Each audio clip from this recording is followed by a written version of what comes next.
Et le grand témoin de cette édition, Roland Ries, maire de Strasbourg. On est ravis que vous soyez là. On va parler de la réforme territoriale notamment, également des célébrations et de la venue du pape. Alors sur la réforme, on a cherché en Alsace. Personne, en gros, n'est favorable à la fusion Champagne-Ardenne. Vous étiez, vous, plutôt favorable à une fusion Alsace-Lorraine, en précisant plutôt l'Alsace seule qu'avec la Champagne-Ardenne. Aujourd'hui, est-ce que vous êtes satisfait du résultat ou est-ce que vous vous sentez trahi par vos amis socialistes ?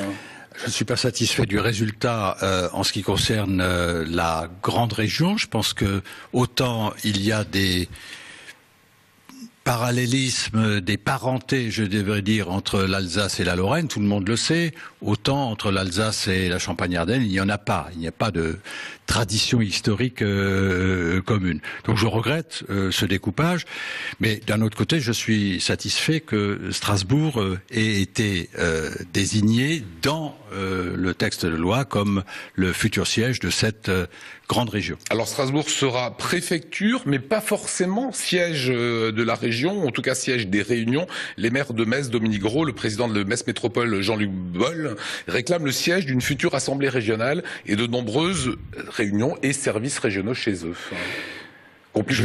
C'est un peu compliqué, effectivement, mais j'ai quand même la ferme conviction qu'on ne pourra pas séparer la préfecture de région du siège de la région. Il y a des dialogues nécessaires et des synergies nécessaires entre les services de l'État et les services de la région, inévitablement. Il serait tout à fait étonnant que l'on mette ces deux institutions, enfin l'institution de l'État central et l'institution de la région, dans des villes séparées. Donc on reste à Strasbourg. J'en suis intimement convaincu et en tout cas je me battrai pour cela. Une grande majorité des Alsaciens est opposée à cette grande région à l'Est. Est-ce que vous craignez des conséquences pour les futures élections ? Je pense qu'aujourd'hui, il faut prendre les choses comme elles sont. Je l'ai dit, je n'étais pas favorable à cette grande région. Elle est là virtuellement, puisque je pense que le vote ne connaîtra pas d'incertitude et la commission mixte paritaire, à mon avis, ira dans le même sens. Donc il faut maintenant travailler dans l'intérêt de cette grande région. J'étais favorable à ce qu'on regroupe des régions. Cette géographie-là ne me satisfait pas, mais je vais faire avec. Et ce qui m'importe maintenant, c'est qu'on avance et qu'on sorte de ces querelles qui ont émaillé les semaines qui viennent de se passer et qu'on regarde vers l'avenir. Eh ben, regardons justement dimanche, commémoration du 70e anniversaire de la libération de Strasbourg, le 23 novembre 1944, la deuxième DB, entrée dans la ville de Strasbourg et rappelée aux Alsaciens tout simplement et le serment fait à Koufra par le général Leclerc et la libération de la capitale de l'Alsace.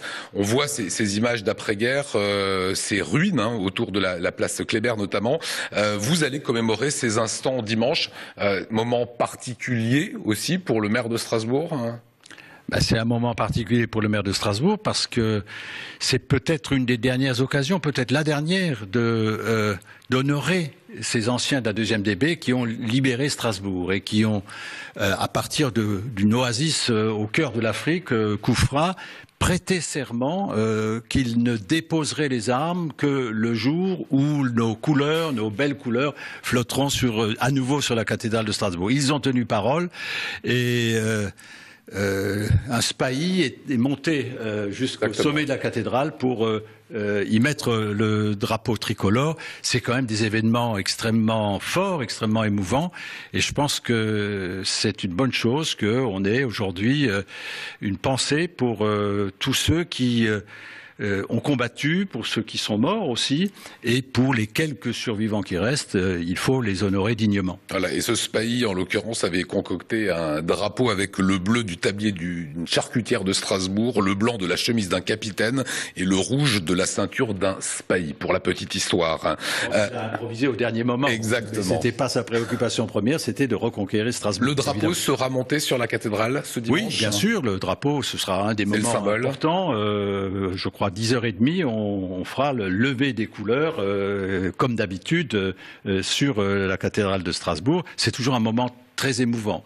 Et je pense que beaucoup de Strasbourgeois, anciens ou plus jeunes, auront à ce moment-là une pensée pour cette époque où Strasbourg a été libéré du joug nazi grâce à l'héroïsme des soldats français, mais aussi évidemment américains et anglais. Alors, autre actualité, on l'a dit, la venue du pape mardi, il sera au Conseil de l'Europe et au Parlement européen. C'était important comme symbole pour renforcer Strasbourg, capitale européenne? Je pense que c'est une bonne nouvelle pour Strasbourg. Effectivement, qu'il vienne au Parlement, qu'il vienne au Conseil de l'Europe tenir un discours, je pense, appelant à la paix et à la lutte contre ces cruautés, ces déviations qu'on connaît aujourd'hui et dont on pouvait penser qu'elles étaient définitivement derrière nous. Eh bien non. Donc je pense que c'est ce qu'il fera. Je ne sais pas, il m'a pas téléphoné naturellement. Mais en même temps, je regrette un petit peu qu'il ne soit pas allé jusqu'à la cathédrale de Strasbourg. Je l'avais invité, monseigneur l'archevêque l'avait invité. Cela n'a pas été possible. Alors on nous a dit qu'il ferait une visite pastorale en 2015 ou en 2016. J'espère qu'à ce moment-là, il se souviendra qu'il n'est pas venu à Strasbourg à proprement parler. Il est venu dans des bâtiments extraterritoriaux et qu'on ne nous dise pas j'étais déjà à Strasbourg. Il n'y était pas. En même temps, il choisit Strasbourg et pas Bruxelles. Oui, c'est important. C'est l'élément positif, effectivement, et je retiens celui-là. Il ne restera que 4 heures ici à Strasbourg, au Parlement et au Conseil, mais j'espère bien le revoir l'année prochaine ou dans